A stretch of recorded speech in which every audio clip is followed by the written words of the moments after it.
ఓం గురుభ్యో నమః.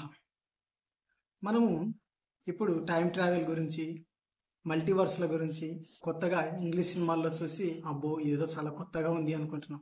కానీ ఈ మల్టీవర్స్ గురించి కానీ, టైం ట్రావెల్ గురించి కాన్సెప్ట్ గురించి కానీ మన పురాణ ఇతిహాసాల్లో ఎప్పుడో మన ఋషులు దర్శించి మరీ చెప్పారు. ఈ మల్టీవర్స్ గురించి, టైం ట్రావెల్ గురించి ఉత్తర రామాయణంలో కాకభూషుండి కథలో చాలా చక్కగా వివరించినారు. ఇది వాల్మీకి రామాయణంలో ఉంది.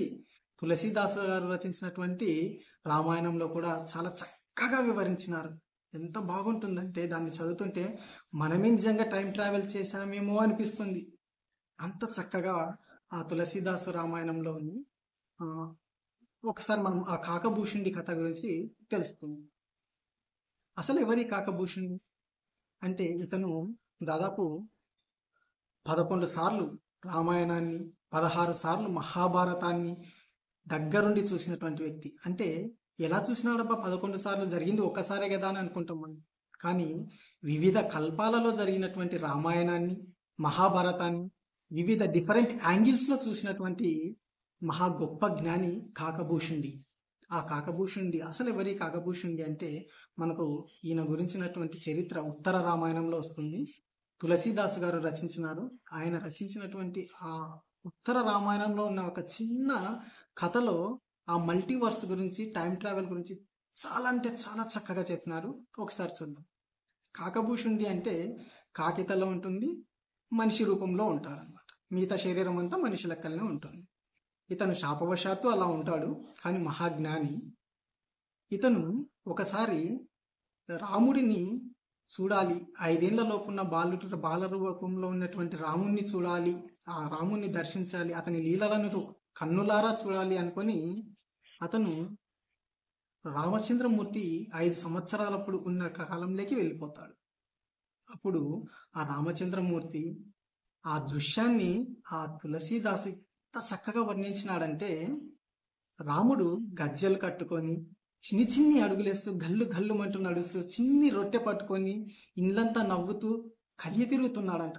ఆ దృశ్యాన్ని చూసినటువంటి కాకభూషుని పరమానంద భరితుడైనాడు. అలా పరమానంద భరితుడై ఆ రామచంద్రమూర్తిని చూసి ఇతనేనా దేవదేవుడు అని చిన్న అపనమ్మకం కలిగింది అతనికి.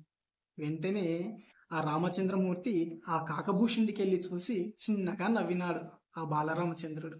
అలా నవ్వేసరికి వెంటనే కాకభూషుడికి మాయ ఆవరించింది. మాయ ఆవరించి తనలో భయం మొలకెత్తింది. అయ్యో, నేనేంటి ఇక్కడున్నాను? మనిషి కదా, ఆ మనిషి నన్ను పట్టుకుంటాడేమో అనుకున్నాడు అన్నమాట. అంటే రామచంద్రమూర్తిని కూడా మనిషి అనుకోయింది అతను ఆ మాయ ఆవరించినందుకు. అనుకొని అతనికి దూరంగా పరిగెత్తసాగింది. కాస్త దూరం పైకి ఎగిరి వెనక్కి తిరిగి చూసింది కదా, అతని ఆ కాకభూషుడి వెనకల్నే రామచంద్రమూర్తి చేతులు ఉండడం గమనించింది. ఇంకా భయపడి ఇంకా పైకెత్తుకి ఎగిరింది. అయినా సరే ఆ కాకభూషుడికి వెనకాల కేవలం 2 అంగుళాల దూరంలో మాత్రమే ఆ రామచంద్రమూర్తి చేతులు కనిపించినాయి. దీనితో కాకభూషుడి ఇంకా భయపడి బ్రహ్మలోకము, సువర్ణలోకము అన్ని లోకాలు తిరిగసాగాడు. ఎన్ని లోకాలు తిరిగినా సరే ఆ కాకభూషుడి వెనకాలనే ఆ రామచంద్రమూర్తి 2 చేతులు ఉండడం గమనించాడు. ఇలా గమనించి అతను భయపడి రామచంద్ర నువ్వే నన్ను రక్షించు అంటూ ఒక్కసారిగా కళ్ళు మూసుకున్నాడు. అంతే. అప్పుడు ఆ బాలరామచంద్రమూర్తి ఆ కాకభూషుడిని చూసి చిన్న నవ్వు నవ్వాడు. అలా నవ్వేసరికి ఆ కాకభూషుడి కాస్త ఆ రామచంద్రమూర్తి కడుపులోకి ప్రవేశించాడు. అలా కడుపులోకి ప్రవేశించినప్పుడు అక్కడ అతను చూశాడు చాలా అద్భుతమైనటువంటి విషయాలు. అక్కడే మనకు మల్టీవర్స్ గురించినటువంటి విషయం కనిపిస్తుంది. ఎప్పుడైతే కాకభూషుడి ఆ రామచంద్రమూర్తి కడుపులోకి వెళ్ళాడో అక్కడ ఎన్నో లోకాలను దర్శించినాడు అతను. ఎంతమంది బ్రహ్మలను, ఎంతో మంది ఇంద్రులను, ఎంతో మంది శివులను, ఎంతో మంది విష్ణువులను చూశాడు. కానీ ఎన్ని లోకాలు చూసినా ఒకే ఒక్క రూపం మాత్రం ఒకే రకంగా ఉంది. ఆ రూపం ఏది అంటే ఆ బాలరామచంద్రమూర్తి. అంటే ఎక్కడికి వెళ్ళినా ఆ రామచంద్రమూర్తి ఒక్కడే ఉన్నాడు. ఎన్ని లోకాలు తిరిగినా, అంటే సమస్త భువనాలు, అన్ని లోకాలు కూడా ఆ ఒక్క రామచంద్రమూర్తి నుంచే ఉద్భవిస్తున్నాయి అని చెప్పడానికి ఇదొక మంచి తార్కణం. అసలు ఆ ఆ సన్నివేశం చదువుతుంటే తులసి రామదాసు దాంట్లో రామాయణంలో మనము అసలు మన కన్నులు ఆనంద జలపాతాలు వస్తాయి. అంత బాగా వర్ణించినాడు. అంత భక్తి ఉంది తులసిదాసుకు రామచంద్రమూర్తి అంటే.